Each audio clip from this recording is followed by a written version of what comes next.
Chapter 13. Penny! No! Mrs. V calls out.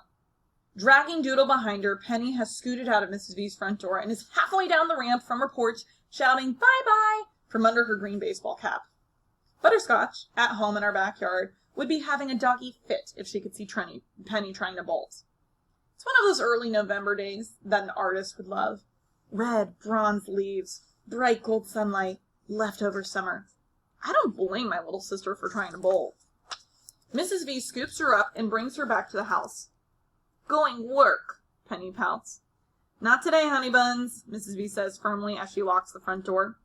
Penny loves wearing hats and playing dress-up. Mom rarely buys fancy church lady hats for herself, but for Penny, she'll sometimes pick out a crazy-looking straw hat with bows and ribbons and bring it home. At home, Penny spends a crazy amount of time in front of the hall mirror with a couple of Mom's plastic necklaces hanging down to almost her shoes, a purse on each arm, and a hat tilted sideways on her head. Gotta go work, she'll say with one hand on her hip. Who has she ever seen dressed like that going to work? Mom asks, and we all crack up. She's only 2. I'm not going to be able to afford the kid when she's old enough to go shopping on her own, Dad always says. He snaps every cute pose she makes with his little cell phone camera. When Mrs. V sets Penny back down, Penny pokes her lips out, throws Doodle on the floor, and wraps both of her arms around her chest. I laugh. I wish I had enough coordination to have attitude. Here, Penny, why don't you just sit down and draw me a picture instead, Mrs. V says, whipping out a box of crayons. Attitude forgotten, Penny grabs a handful and promptly begins to scribble all over her coloring book, as well as Mrs. V's table. I wish I could use crayons. I draw a rose, with a velvety bloom and a green stem, and yellow and green leaves coming from it. I can see it so clearly in my mind, but of course when I put a pencil or crayon in my stupid, tight little fingers, all I can manage are squiggly lines. Nothing that looks even close to a rose. I want to draw it for Rose. She has a rose design in her notebook and her book bag. I don't know where her mother finds such cool stuff. Rose's name really fits her.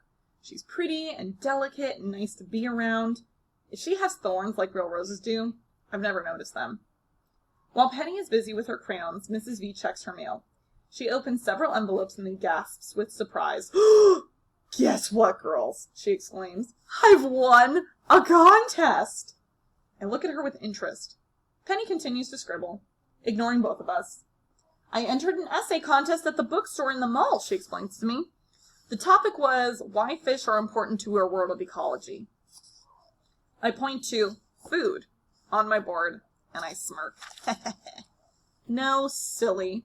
She reaches over and tickles me. I wrote something about oceans and the balance of nature. I don't honestly remember what I said, but I won first prize, a trip for 6 to the new downtown aquarium, all expenses paid. Stupendous! I've seen the commercials on television for the aquarium. It's supposed to have sharks. Susan, do you have a walkie? It's supposed to have sharks and turtles and penguins and a million of sea animals. Susan. Go?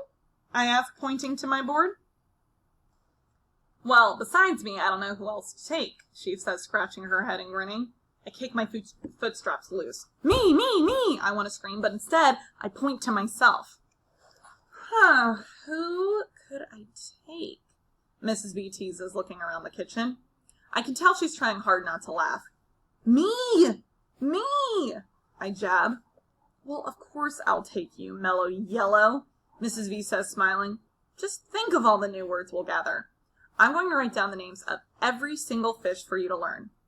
I slap my head, pretending to be upset. So, if I take you and Penny, your mom and dad, and me, that's 5. I wonder who else we could take. She scrunches up her face, thinking. I know. Rose could go with us. I spell out her name. R-O-S-E. And again. R-O-S-E. Then I hit please. Your friend Rose from school? I buck and kick with excitement. I think that's a great idea, Melody. I'll ask your parents and her parents and see if she's willing. We'll have a wonderful day. I can't stop kicking my feet. It takes several weeks before Mom and Dad are off work on a Saturday, but Thanksgiving weekend ends up working out for everybody. I have trouble sleeping the night before. Rose's parents seem really nice from what I could tell from listening to Mom's end of the conversation. I couldn't believe Rose wanted to come with me. She wanted to come with me, the kid in the wheelchair. At school, Rose whispered with me about the trip, just like I'd seen other kids do when they have secrets, and I felt like a real girl. Now that the Saturday was finally here, we all pile into the SUV early in the morning. Even though the weather has turned pretty chilly, I made sure Mom put a really nice outfit on me. Cute jeans, no sweats. Rose hasn't said anything about what I'm wearing, but she keeps cooing over Penny. "Oh, your sister's so adorable, Melody," Rose says. I smile and nod. Penny reaches over her chubby little hands and claps. "Whoa, Z," she says. "I think she says my name," Rose explains. "Your sister is not only cute, she's a genius." As we drive, Rose chatters with my parents and Mrs. V like she's known them all her life. I watch it all silently, thinking this has to be the best day of my life. When we get to the aquarium, Dad unloads my chair and eases me into it while Mom gets Penny's stroller out and straps her in. Rose pushes Penny as Mom pushes me so we can ride side by side. The place is crowded. I guess because it's a holiday weekend. Nobody pays any attention to me, which is perfect. I can almost forget who I am. Inside, fish tanks go from floor to ceiling. I think of Ollie, my goldfish. He might have been happy here.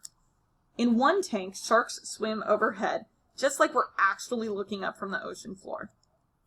Okay, so Ollie might not have been so happy in that tank. I've never seen so many fish from all over the world, it seems. Fish with spikes and spots. Fish with markings so beautiful they look painted on. Penny slaps at the glass whenever a fish comes close. "Fishies! More fishies!" Mrs. V, as promised, writes down names of special species and takes pictures so I can remember them when we go back home. Mom and Dad whisper together like teenagers. I've never seen them so relaxed. We stop in front of every tank. I love the jellyfish, which remind me of streams of shiny cloth, and the lionfish, which really do look like swimming lions. And the seahorse tank, Rose observes that their heads point backwards. She seems to be having a great time. Then from around the corner come the two people I would least want to run into, Molly and Claire. They are with a Girl Scout troop. They're fake bumping into each other, not paying much attention to their group leader who's telling them about the percentage of salt found in ocean water. Molly and Claire, dressed exactly alike in jeans, long-sleeve t-shirts, and scout vests, look at Rose with surprise. "Hey, Rose, are you here with your mom?" Claire asks. No, Rose says evasively, walking away from us and toward them. "Your dad?" Molly asks, looking at me like I smell bad, and she's acting like my parents are invisible. "I'm here with Melody and her family," she mumbles. "On purpose?" Claire shrieks. Both she and Molly start laughing so loudly. "It's not so bad," Rose says quietly, but I heard her. Mom starts to say something to the girls, but Dad takes her arm. "They're children," he tells her. "Let them work this out themselves." Mom has those daggers in her eyes. The sharp points she shoots at people who say dumb things about me, but she's quiet, but her fists are clenched. Mrs. V, however, isn't going to let anybody stop her. From her almost 6-foot height, she towers over Molly and Claire. "You, girl with the braces on her teeth?" Claire looks up at her, stunned. "Yes, ma'am," Claire has the sense to say. "Why do you think your parents spent good money on you getting braces?" "Huh?" Claire looks confused. Molly has quietly disappeared back with her scout troop. "Your teeth were imperfect, so your parents got you braces. And one day, you'll thank them when you get a date for the prom," Mrs. V roars. The whole scout troop, plus a few other visitors to the aquarium, stop to listen to her. "What do my teeth have to do with anything?" Claire asks, looking around. "Some people get braces on their teeth. Some get braces on their legs. For others, braces don't work, so they need to get wheelchairs and walkers and such. You're a lucky girl that you only have messed up teeth. So remember that." "Yes, ma'am," Claire says again. Then she scurries off to join her friends. Rose walks back to us a little embarrassed. "I think Claire can be clueless," she whispers to me. "You think?" After a few more tanks, Penny gets tired and starts to whine, so we leave the aquarium before we even get a chance to see the penguin. We take Rose home and she thanks us properly and said she had a really good time, but did she? That's the end of chapter 13, so answer your comprehension question.